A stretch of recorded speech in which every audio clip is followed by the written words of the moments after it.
आणि ते आपल्या शाळेत आज तुमच्याशी बोलण्यासाठी आलेले आहेत। हे आपलं भाग्यच। तर सुरुवातीला आजच्या आपल्या व्याख्यात्यांचा थोडक्यात परिचय मी करून देते।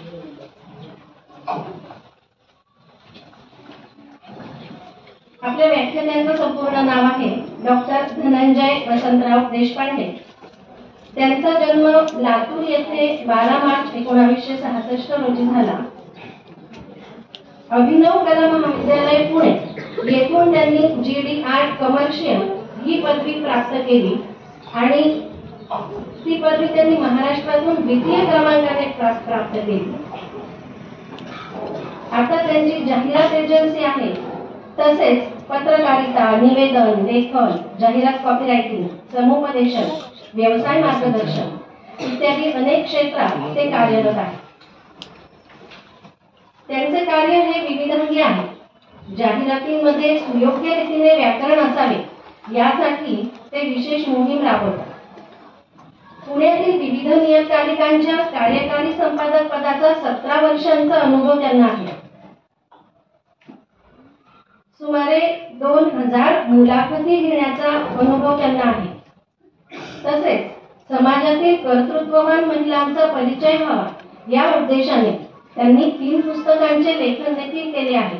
ती 3 पुस्तकं म्हणजे कर्तृत्वाला सलाम, अभाव पेलताना आणि कौतुकाची थाप। याचप्रमाणे कला क्षेत्रातील नवोदितांना हक्काचे व्यासपीठ मिळवून देण्यासाठी भारतीय कला मंच पुणे या संस्थेची 1996 मध्ये त्यांनी स्थापना केलेली आहे। यातून 250 कलाकारांना संधी दिली। विशेष कार्य करणाऱ्यांना पुरस्कार देखील दिले। विविध विषयावर आणि विविध वयोगटासाठी उपयुक्त अशी व्याख्याने देण्याचे कार्य त्यांचे अव्याहतपणे सुरू आहे। त्या व्याख्यानांपैकी सोशल मीडिया शाक्ती वरदान, सायबर क्राईम धोके व उपाय, जगताय पण जागे किती, मला भेटलेली माणसे, आभाळाला भिडणाऱ्या महिला, मी बिघडलो तुम्ही बिघडा ना, अशा वेगवेगळे विषयावरची व्याख्यानं देत असतात। आज ते आपल्याशी मोबाईलचे ॲडिक्शन कसे कमी करावे या ज्वलंत विषयावर आपले विचार मांडणार आहे। तसेच महिला सबलीकरण व इतर सामाजिक कार्याची दखल घेऊन अमेरिकेच्या ग्रेस ग्लोबल अकॅडमी तर्फे त्यांना 2023 मध्ये मानद डॉक्टरेट ही पदवी प्रदान करण्यात आली आहे। तर असे व्याख्याते, महान व्याख्याते आज आपल्याला लाभलेले आहेत। त्यांच्या व्याख्यानापूर्वी आपण शाळेतर्फे त्यांचा स्वागत व सत्कार करूया। मी माननीय बापूसाहेब पाठक यांना विनंती करते की त्यांनी सरांचे स्वागत व सत्कार करा।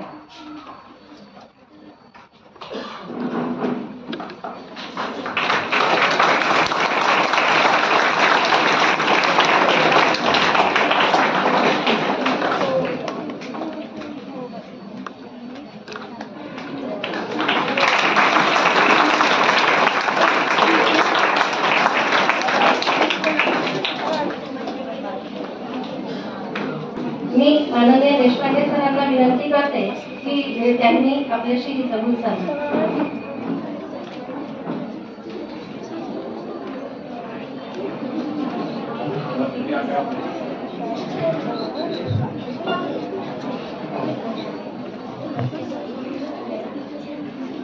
नमस्कार।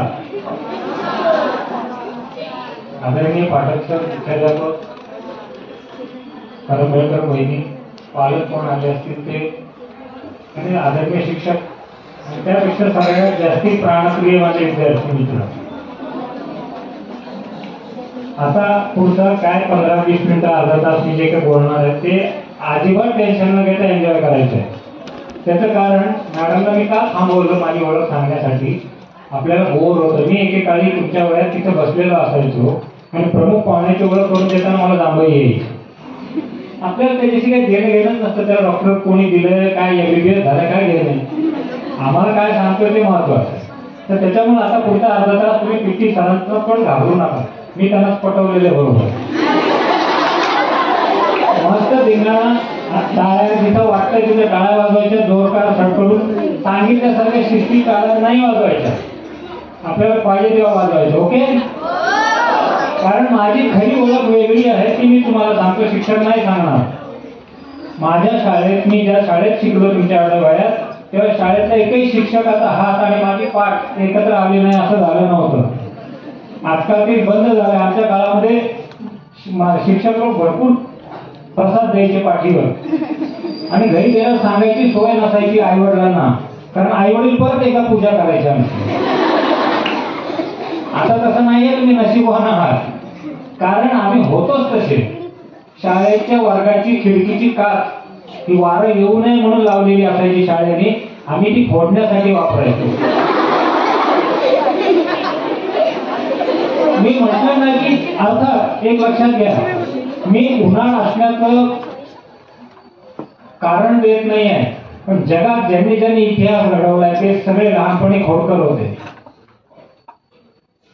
थोडस अंगामध्ये खोडकरपणा असला पाहिजे, हो की नाही? हा, तर त्यासाठी बाबा रागवतील, आई धपाटे घालेल, शिक्षक रागवतील, सहन करायचं, त्याला काय होतं, हो की नाही? मला काय झालं, मला भरपूर खाल्ला, पण आज गेस्ट पाहुणा म्हणून आलो की नाही तुमच्या समोर, आलो ना? तुम्हाला पण यायचंय ना आयुष्यात, भरपूर खोड्या काय नाही होत. पीटी टीचरांचं माझं तर फार जिव्हाळ्याचं नातं होतं, कारण हमखास मी उशिरा जायचो शाळेत. का तर रस्त्याने जाताना एखादा दगड मिळतो की नाही, पायाने ठोकरत ठोकरत खेळत जायचं शाळेत, तो उशीर व्हायचा.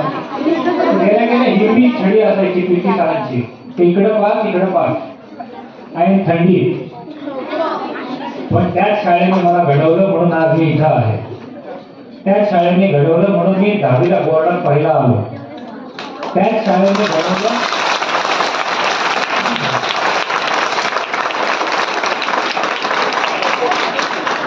आणि त्याच शाळेचं कॉलेज होतं, जसं आपलं कॉलेज आहे जिल्ह्यात, तसं त्याच कॉलेजला 12वीला मी महाराष्ट्रात पहिला आलो होतो. त्या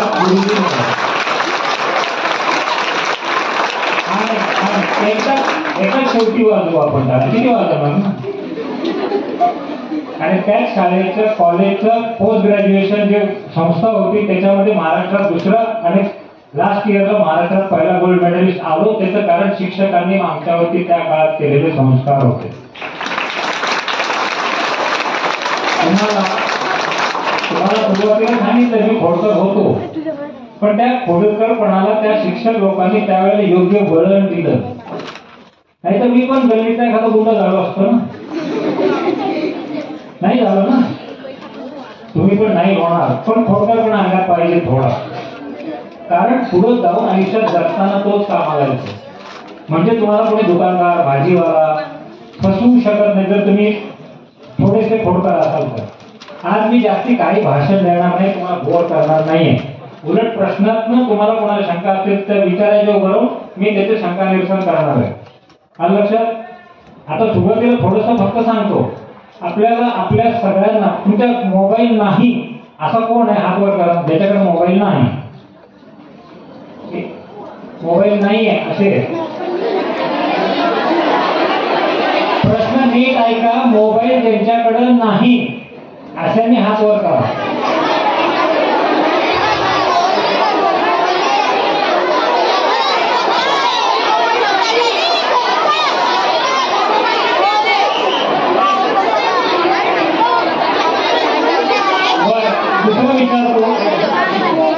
दुसरं विचारतो शिक्षकांपैकी कोणी उत्तर द्यावं. साधारण टक्केवारीनुसार किती टक्के मुलांकडे मोबाईल आहे? 100%. ओके. आता सगळ्या मुलांना आणि मुलींना नेहमी घरनं बोलणं खावं लागतं की तुम्ही जास्ती मोबाईलवर आहात म्हणून, बरोबर की नाही? फक्त अडचण एक आहे की तुम्हाला त्याच्यातनं तुम्ही अडकला हे तुम्हाला कळत नाही. जसं म्हैस पाण्यात बसते, तुम्ही बघितले कधी म्हैस तिला माहितीच नसतं ती पाण्यात बसते म्हणजे ती लोळतीये का खेळतीये. जेव्हा तिचा मालक किंवा काय गुराखी तिला काठी मारून हुसकून बाहेर काढतो तेव्हा ती बाहेर येते. तुमच्या पालकांना काठी हातात घ्यावी लागते तुम्हाला मोबाईलच्या तळ्यातून बाहेर काढण्यासाठी. बरोबर आहे की नाही? मान्य असेल तर हो म्हणायचं. म्हणजे तुम्हाला हे नक्की मान्य आहे की तुम्हाला नको इतकं तुम्ही मोबाईल मध्ये अडकताय, बरोबर? हा, आता तुमची इच्छा किती जणांची आहे की त्याच्यातनं बाहेर पडायचं? माझ्यासाठी खोटा खोटा हात वर करू नका, नंतर मी पीटी टीचरना सगळ्यांचे हात मोजायला सांगणार आहे. ओके ओके, चांगलं वाटलं की तुम्हाला त्याच्यातनं बाहेर पडायचंय. नापास विद्यार्थी पास कधी होतो माहितीये? जेव्हा त्याला कळतं की आपण नापास का झालो, मग तो समजा गणितात नापास झाले तर तो गणिताचा पुढच्या वेळेला जास्ती अभ्यास करतो, बरोबर आहे की नाही? तसा तुम्ही मोबाईलच्या क्वेश्चन पेपरमध्ये म्हणजे मोबाईल या प्रश्नामध्ये तुम्ही नापास आहे, तर का नापास आहे ह्याचा कधी विचार केला आपण? त्याच्यामध्ये पालकांचा पण थोडा दोष आहे, तो मी पालकांशी बोलेल नंतर. मी कालच एक घटना घडलेली सांगतो. हॉटेलमध्ये होतो, मी बसलेलो, काल मला वाटतं बोललो तुमच्याशी. हॉटेलमध्ये आम्ही जेवायला बसलेलो होतो, समोरच्या टेबलवर एक आई वडील आणि त्यांचा लहान मुलगा, लहान म्हणजे 3-1 वर्षाचा असेल, तो त्याच्या हातात त्याने आई वडिलांनी मोबाईल दिला आणि ते जेवायला बसले. तो खेळत बसला, ते जेवत बसले. मला राहवलं नाही. मी त्या तिथल्या वडिलांना विचारलं की का हो त्या मुलाला का नाही जेवायला घेत आहे? तर ते म्हणले की आम्हाला जीव देणार नाही तो, म्हणून त्याला मोबाईल दिला. म्हणलं पण ह्याच्याने त्याला सवय नाही का लागणार? त्यामुळे त्याच्याशिवाय आम्ही जेवूच शकत नाही शांतपणे. म्हटलं तुम्ही तयारी असेल तर 5 मिनिटं मला तुमचं पोरगं ताब्यात देता का? तेवढे हो घ्या की. त्या मुलाला मी माझ्याकडे घेतलं, माझ्या मिसेस माझ्या मंडळींच्या मांडीवर ठेवलं आणि त्याला हिप्नोटाईज सारखं छान गुंतवलं चुटक्यांचं गाणं म्हणत. आणि ते पोरगं मोबाईल बाजूला कधी टाकलं त्यालाही कळलं नाही, तो माझ्याबरोबर टाळ्या वाजवायला लागला. असं 10 मिनिटं मी त्याला खेळवलं. कारण काय झालंय, थोडीशी आम्हा पालकांची चूक आहे की मुलांनी शांत बसावं म्हणून मुलांना मोबाईल दिला जातोय अनेक घरांमध्ये. तर त्या पालकांसाठी मी जेव्हा नंतर येईल तेव्हा कोणी कार्यशाळा घेऊ, पालकांनी मुलांबरोबर कसं वागलं पाहिजे. पण आता मी तुमच्यासाठी सांगतो, तुम्हाला स्वतःला एखादी गोष्ट सवय लागली की ते व्यसन होतं. सकाळी उठल्या चहा पाहिजे, व्यसन आहे, बरोबर आहे? शाळेत रोजच्या रोज वेळेत जाणं हे पण व्यसन आहे, म्हणून त्यांची गाडी मारायची. ऍडिक्शन कुठल्याही गोष्टीचं होऊ द्यायचं नाही आणि सांगायचं सरळ सरांना, मला काल कंटाळा आला होता म्हणून मी काल शाळेला आलो. कालचा उठलेला अभ्यास मी आज रात्री कंप्लीट करून उद्या तुम्हाला आणून दाखवतो. मी हे केलेलं आहे. 12वीच्या परीक्षेला शेवटचा फायनल पेपर असताना नेमका देवानंद चांगला सिनेमा लागला होता, मी सिनेमा बघायला गेलो होतो आणि तरी मी बोर्डात आलो होतो. मी सरांना सांगितलं होतं की सर मी बोर्डाचा नंबर घालवणार नाही, पण मला आता 3 तास देवानंद सिनेमा बघायला जायचं. तुम्ही जेव्हा एखादी तुमच्या आवडीची गोष्ट करता तेव्हा तुमच्याकडनं असलेली शिक्षकांची किंवा आई वडिलांची अपेक्षा सुद्धा पूर्ण करण्याची जबाबदारी आपली असते, बरोबर आहे की नाही? सायकल स्कूटर सगळेजण चालवता ना, सायकलला ब्रेक का दिले नाही? तुम्ही स्पीडने जाताना सुद्धा तुम्हाला कंट्रोल किती आहे हे बघण्यासाठी ब्रेक आहे. आलं लक्षात? तसंच मोबाईल तुम्हाला दिलेला आहे पालकांनी, तो ब्रेक आहे. तुम्ही कसा वापरायचा तो तुमच्यावर आहे. आता माझ्या तुमच्या समोर आहे, म्हणजे मी काय ठरवून डेमो नाही करत आहे. मी किती बिझी आहे किंवा कुठल्या लेवलवर काम करतो, मॅडमनी थोडंसं परिचय सांगितलं असेल. तुमच्या भाषेत सांगतो, दर 3 सेकंदाला जगभरातनं माझ्यासाठी मेसेज येत असतात, दिवसभर नॉनस्टॉप. माझे 4ही मोबाईल मी बंद करून ठेवलेत की नाही?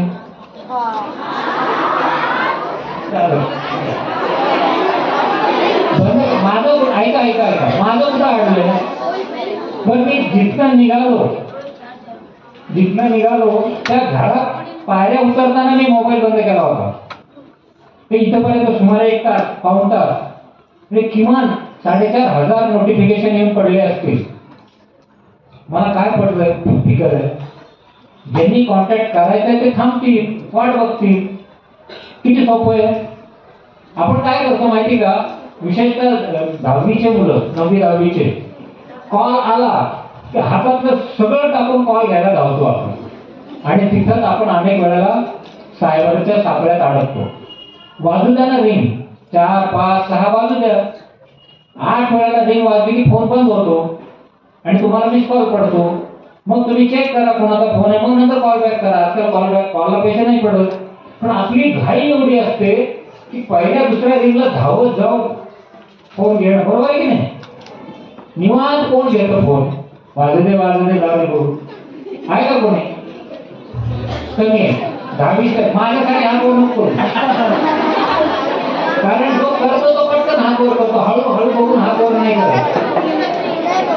तर ह्याच्या पुढं आजपासून लक्षात ठेवा सगळ्यांनी, तुम्हाला मोबाईल मधनं बाहेर पडायचंय ना, मग माझा एक पहिला नियम लक्षात घ्या, पहिल्या दुसऱ्या तिसऱ्या वेळेला फोन उचलायचा नाही. आई वडिलांचा असला तरी त्यांना माझं नाव सांगा, त्यांनी सांगितलं म्हणून सांगा, हा पहिला उपाय आहे. त्याच्यामुळे होतं काय की त्या इन्स्ट्रुमेंट बद्दलची, मोबाईल बद्दलची आपली ओढ कमी व्हायला लागते. आपण धावत का जातो? कारण मोबाईलवर आपलं प्रेम येते. मी कॉल केल्याच्या माणसावर प्रेम नाही आपलं, कारण तुम्हाला पण माहिती कोणाचा कॉल येतोय. कॉल येणं म्हणजे तुमचं मोबाईलवर प्रेम असणार, धावत जाणं. ते आजपासून बंद करा. फक्त जास्ती नाही, 1 महिना हा प्रयोग करून बघा. फक्त 1 महिना. बदल झाला तर सरांना कळवा, सर मला कळवतील. प्रॉमिस? किमान 5 रिंग वाजू द्यायचे, मग फोन घ्यायचा. ठीक आहे? दुसरा एक सोपा उपाय सांगतो अजून. आजकाल व्हिडिओ कॉल येतात व्हॉट्सअपला, त्याच्यामध्ये अनेक ठिकाणी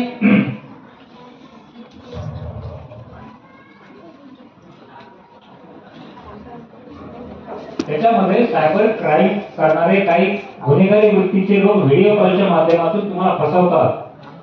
आता एआय आलेलं आहे. एआय म्हणजे आर्टिफिशियल इंटेलिजन्स, की हुबेहूब तुमच्या वडिलांसारखा माणूस आपोआप आम्हाला घर बसल्या तयार करता येतो आणि तो तुम्हाला कॉल करतोय असं तुम्हाला दाखवता येतं मोबाईलवर आणि तुम्ही फसता. तर त्याच्यासाठी व्हिडिओ कॉलच्या सापळ्यात कधीच तुम्ही अडकणार नाही. याचा सोपा उपाय तुम्हाला सांगून ठेवतो. सगळ्यांनी लक्षात ठेवा आणि घरच्यांना पण हे सांगा मी आज जे सांगतोय, म्हणजे ते पण अडकणार नाहीत कधी. त्यांना सांगायचं व्हिडिओने सांगितलंय, आजपासून व्हिडिओ कॉल घेताना व्हिडिओ कॉल आला ना की फोन असा ठेवायचा वरती छताकडे, स्क्रीन छताकडे. मागच्यांना दिसतंय? कधी कॉल आला, कोणताही व्हिडिओ कॉल आला, फोन आधी तर तुमचा फोन जमिनीवरच असतो की नाही, म्हणजे छताकडे तोंड असतं त्याचं. तुम्ही घाईने असा फोन करून घ्यायला जायचं नाही. काय करायचं? असं करून बघायचं कोणाचा फोन येतोय. तुम्हाला दिसतो तो कोणाचा फोन येतो, पण त्याला तुम्ही दिसत नाही. कळलं? आणि तुम्ही त्याला दिसत नसल्यामुळे तुम्हाला तो रेकॉर्ड करू शकत नाही जर तो गुन्हेगार असेल तर. आणि तुमचा कॉल, व्हिडिओ कॉल रेकॉर्ड करून नंतर आई वडिलांकडनं पैसे उकळणार नाही तो. कळलं? किती सोपी आयडिया आहे. कारण छत त्याला दिसेल, छत बघून तो काय ब्लॅकमेल करणार तुमच्या आई वडिलांना. आणि तुमच्या पालकांना पण हेच सांगा की त्यांना सुद्धा कोणाचा व्हिडिओ कॉल येत असेल तर आधी छताकडे बघा आणि मग ओळखीचा असेल तर रिसीव्ह करा, ओळखीचा नसेल तर कट करा. सोपी आहे ना आयडिया? लक्षात राहील? कळली का मागच्यांना? आवाज पोहोचतोय का तिथपर्यंत? आता त्याहून सगळ्यात महत्वाचं, आपल्याला आठवड्यातून 1 दिवस, विशेषतः थंडीच्या दिवसात आंघोळीचा कंटाळा येतो की नाही? खोटं बघायचं नाही माझ्याशी.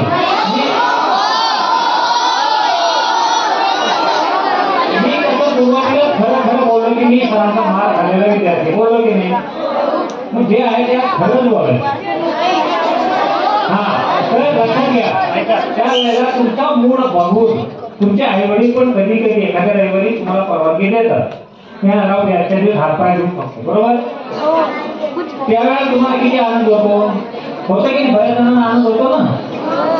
तर तसं यापुढं आठवड्यातून 1 दिवस मोबाईलकडे फिरकायचं. आठवड्यातून कुठलाही 1 दिवस ठरवा, त्या दिवशी मोबाईलला बघायचंच नाही.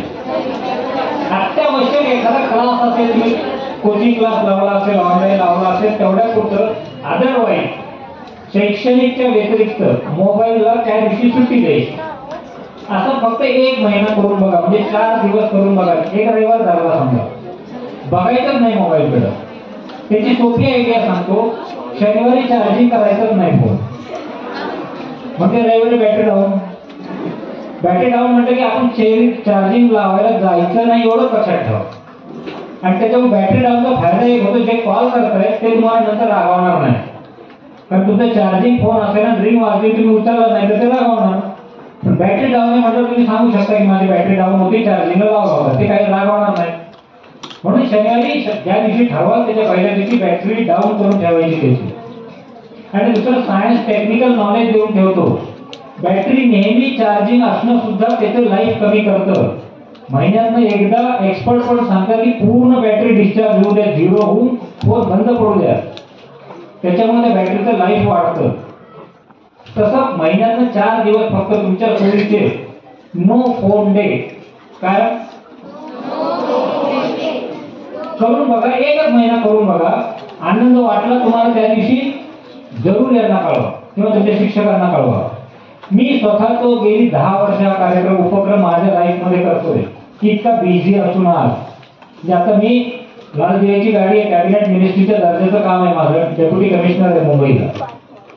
तरी पण मी आठवड्यातून 1 दिवस सगळ्या स्टाफला सांगून मोबाईलला सुट्टी देतो. फार इमर्जन्सी असेल तर कॉल करा सांगतो. आणि माझं काहीही अडलेलं नाहीये ना, जगाचं माझ्या बाबतीत काही अडलेलं.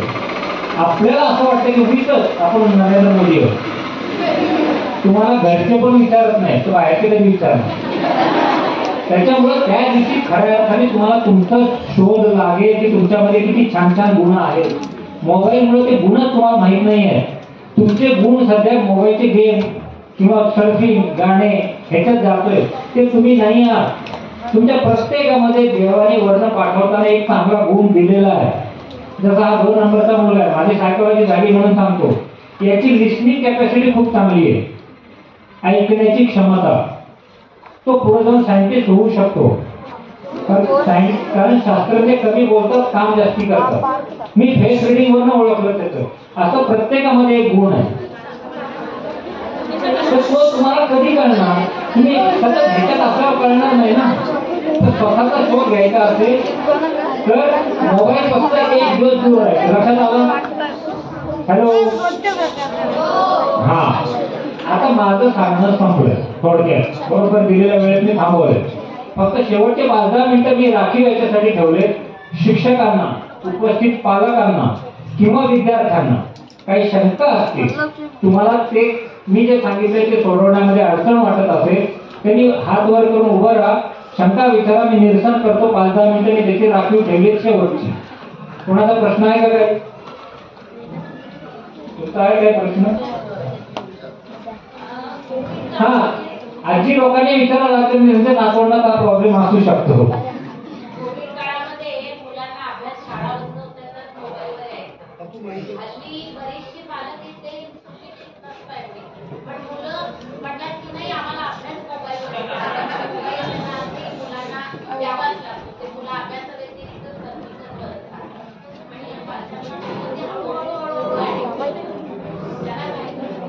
चांगला प्रश्न आहे.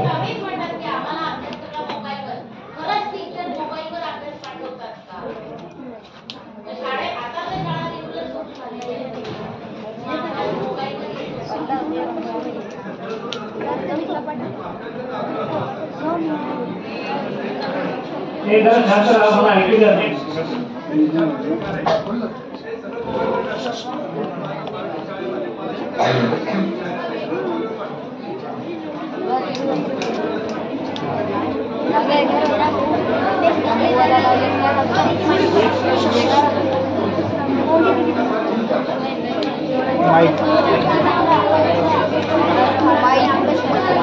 त्याच्यामध्ये 2 गोष्टी आहेत. मुलांचा याच्यात काही दोष नाही आहे, तुमच्याकडनं गोष्ट टाळावं की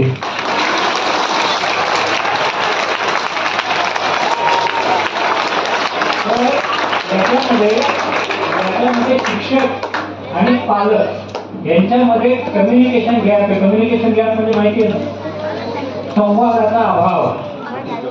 ह्याच्यासाठी तुम्ही मुलांवर जबाबदारी मी आता एक देतो, आजपासून जो कोणी सगळेजण आता हातवर करणार, किती जण खरं बोलतात तर सगळे हातवर करणार मला माहिती, पण ते खोटे आहेत हेही मला माहिती. तर कमीत कमी मोबाईल पुरतं, बाकीच्या विषयामध्ये तुम्ही खोटं बोला खरं बोला ते तुमचा भाग आहे. मोबाईल जिथे जिथे संबंधित आहे तिथं आजपासून खरं बोलायला सुरू करा. जे काही आहे ते खरं बोलायचं. मोबाईल कधी तुमच्याशी खोटं बोलतो का? मग तुम्ही त्याच्याशी का खोटं बोलता? त्याच्या संदर्भात का खोटं बोलता? तुम्ही जे विचारलं व्हेरी पुणे तो खोटं उत्तर देतो का? मग तुम्ही मात्र आई वडिलांना मोबाईलवरून खोटं उत्तर का देता? तुमची पण जबाबदारी आहे ना. ह्याच्या पुढं मोबाईलवर तुम्हाला वाटलं, जसं मी म्हटलं ना, माझ्या 12वीच्या लेक्चरर प्राध्यापकांना मी स्वतः सांगितलं होतं की मला सिनेमा बघायला जायचे परीक्षेच्या पहिल्या दिवशी, आणि तरी माझा परीक्षेवर परिणाम नाही झाला हे सिद्ध करून दाखल बोर्डात येऊन. तो कॉन्फिडन्स तुम्ही तुमच्यामध्ये वाढवा की मी ठीक आहे थोड्या वेळ अर्धा तास मी गाणे बघेल, गेम खेळेल, काही XYZ, पण त्याच्यानंतर मी जो काही जोरदार अभ्यास करेल त्याच्यातनं शिक्षकांना आणि पालकांना उत्तर देईल हा निग्रह तुम्ही ठेवा. मग पालकांना वेळ देणार नाही तुम्हाला रागवण्याची. कळलं? कारण सांगतो मोबाईल हे तुमचं सायकल, तुम्ही लहानपणी 3 चाकी सायकल खेळलाय का? त्याला मागचे 2 चाकं का असतात, एक का नसतं? हा करेक्ट, सपोर्ट. तुम्ही पडू नये म्हणून तो सपोर्ट आहे, पण तुम्ही मोबाईलला सपोर्ट न मानता तेच ऑक्सिजन समजताय सध्या, व्हेंटिलेटर, की त्याच्याशिवाय अशक्य आहे जगणं आपल्याला. असं काही नाही आहे, अजिबात नाही आहे. म्हणजे सगळ्यात जास्ती मोबाईलवर आमचं काम चालू असतं बिझी. 24 तासापैकी 22 तास माझा फोनवर काम चालू असतं. तरी पण वेळ प्रसंगी आम्ही बाजूला ठेवू शकतो. तुम्हाला काय आवड? तुम्ही ठेवू शकता. तुम्ही हे कधी टेस्ट स्वतःला केलेलं नाहीये. मला हे जमतं का? मला कारल्याची भाजी आवडत नाही, एकदा आपल्या मेंदूने ठरवलं, पण एकदा प्रयत्न करून थोडी खाऊन बघा, दुसऱ्या दिवशी आवडायला लागेल कदाचित. बरोबर आहे ना? तर तसं पालकांना तुम्ही मोबाईलवर जे काही आहे ते खरं सांगा की आम्हाला हे दिलेलं नाहीये, पण मला थोडंसं बघायचंय. दुसरं, खरोखर जर तुम्हाला काय म्हणतात होमवर्क दिला असेल तर ते आई किंवा वडिलां जे कोणी असतील त्यांच्या शेजारी बसा, मोबाईल उघडा आणि आई वडिलांना दाखवा की आज शिक्षकांनी हा होमवर्क आम्हाला दिलेला आहे, तो मी फक्त बघतीये आणि बघून झाल्यावर लिहून घेतल्यावर मी बंद करणार आहे. विश्वासाने तुम्ही जर एकमेकांना साथ दिली ना, कधी कधी ताण येणार नाही तुमच्यावरती.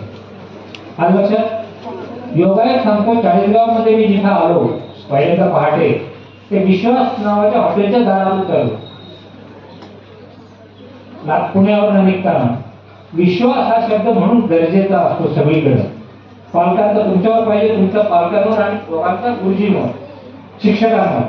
तुम्ही शिक्षकांना सांगा की होमवर्क दिलंय तर म्हणा आमच्या वही थोडे लिहून द्या फक्त फार की आज मोबाईलवर होमवर्क पाठवला आहे. ती वही आई वडिलांना दाखवा, म्हणजे विश्वास बसेल. आणि जर शिक्षकांनी दिलाच नसेल तर तुम्ही आपोआपच उघडे पडणार की नाही.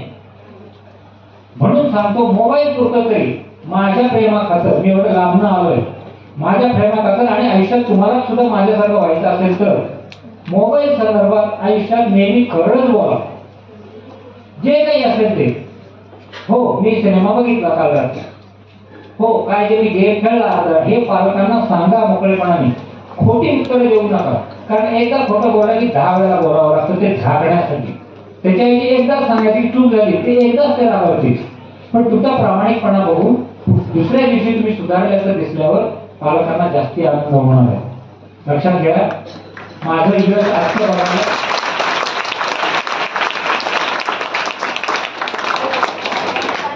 तुम्हाला तुमचं नशीब चांगलं आहे, भाग्य आहे, तुम्हाला तुमचे आई वडील आहेत घराघरामध्ये. बरोबर आहे ना? माझं आजचं यश बघायला माझे आई वडील नाही आहे, ते वर आहे. तुम्ही माझ्यापेक्षा जास्ती लकी आहात की नाही? ते भाग्य सांभाळा आणि आई वडिलांना कन्व्हिन्स करण्याची ताकद ठेवा. जो मुलगा मुलगी आई वडिलांना कन्व्हिन्स म्हणजे समजावून सांगू शकतो त्याला आयुष्यात कधीच कमी पडत नाही.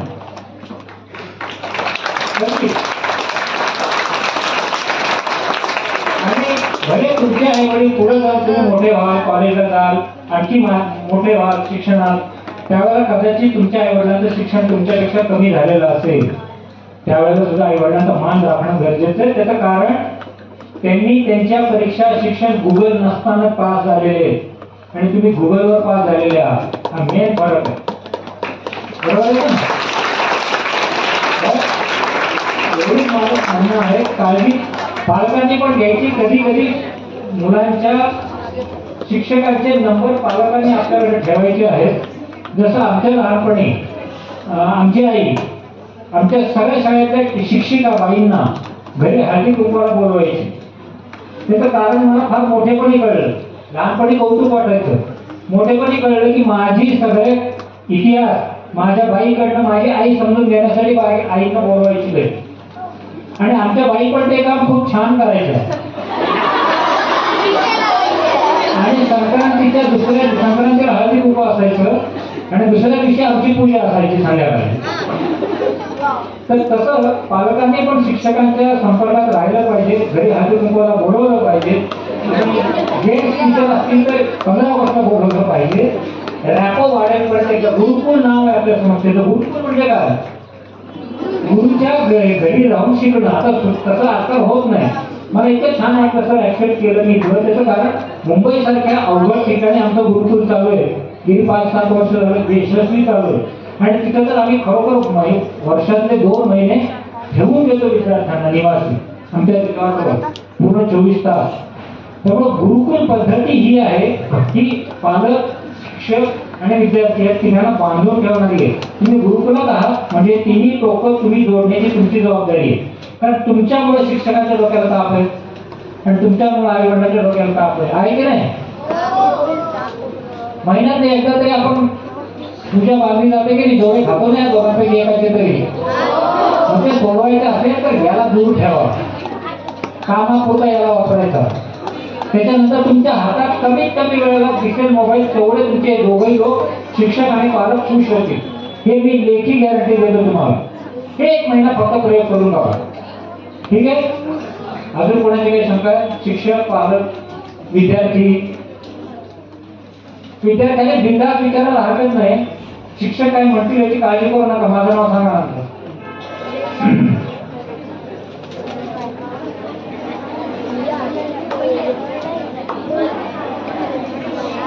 कोणाची शंका नाही असं दिसतंय आहे नाही? बरं, आतापर्यंत जेवढं सांगितलं ते कळलं का? त्याचं कळलं नाही असं काही आहे? ओके, मी आता इथं थांबतो. आता येतो तुमची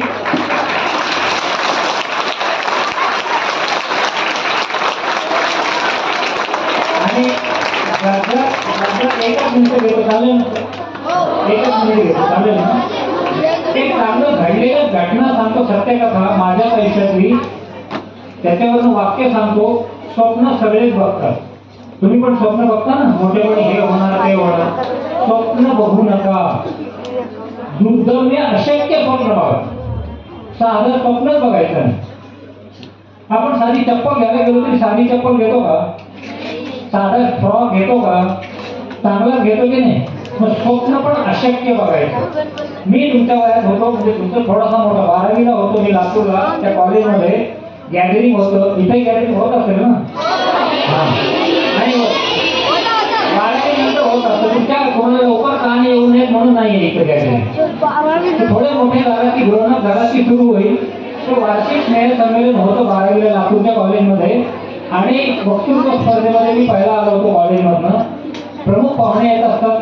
तर त्यावेळेला मंगेश पाडगावकर म्हणून कवी होते, माहिती आहे का? ते प्रमुख पाहुणे होते. त्यांच्या हस्ते मला बक्षीस मिळालं.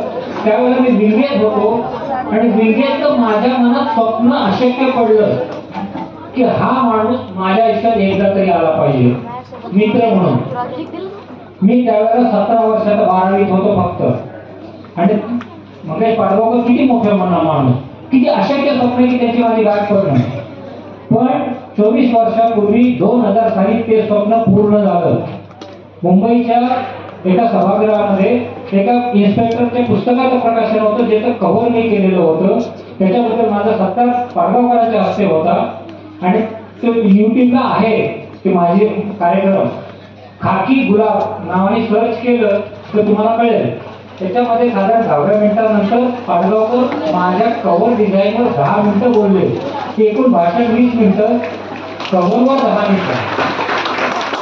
आणि शेवटचं वाक्य ते बोलले, ते वाक्य बोलल्यानंतर आता मला इतक्या डिग्र्या डॉक्टरेट झाल्या जाईल, पण ती जे ते बोलले ती सगळ्यात मोठी कमी मिळाली. पाडगावकर म्हणाले भाषणाच्या शेवटी की आता मी वाट बघतोय धनंजय देशपांडे माझ्या पुस्तकाचं कव्हर कधी करते. म्हणजे इतक्या लेवलवर आपण जाऊ शकतो. जो माझा आयडॉल आहे तो आयडॉल मला विनंती करतोय की माझ्या पुस्तकाचं डिझाईन कधी करणार. हे अशक्य स्वप्न तुम्ही पण पाहू शकता आणि ते पूर्ण होऊ शकतं. एवढंच सांगतो, तुम्हाला पण असं व्हायचं ना, मग स्वप्न बघायची आणि त्याचा पाठलाग करायचा. ठीक आहे, धन्यवाद.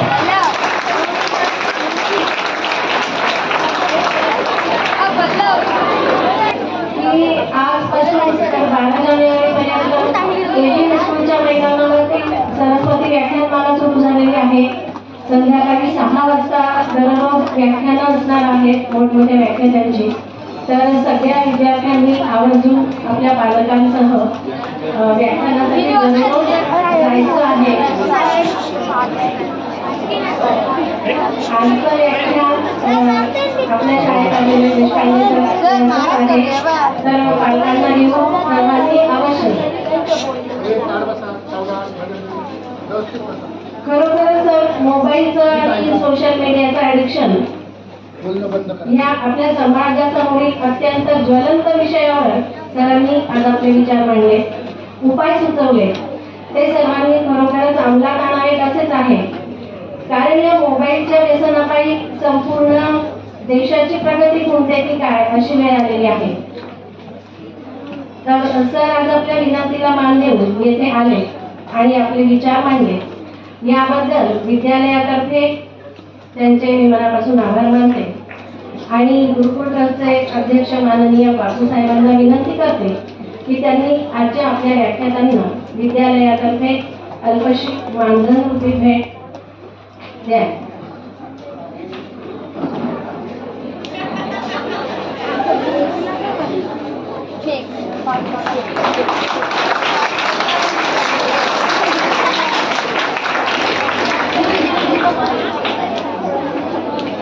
धन्यवाद. माननीय बापूसाहेब आज ते वेळापत्रक उपस्थित राहिले त्यांचे देखील विद्यालयातर्फे आभार मानते. आमच्या निमंत्रणावरून पालकवर्ग तसेच शहरातील मान्यवर हे देखील व्याख्यान ऐकण्यासाठी उपस्थित आहे. त्यांचे देखील मनापासून आभार आणि मुख्याध्यापकांच्या परवानगीने आजचा कार्यक्रम संपला असे मी जाहीर करते.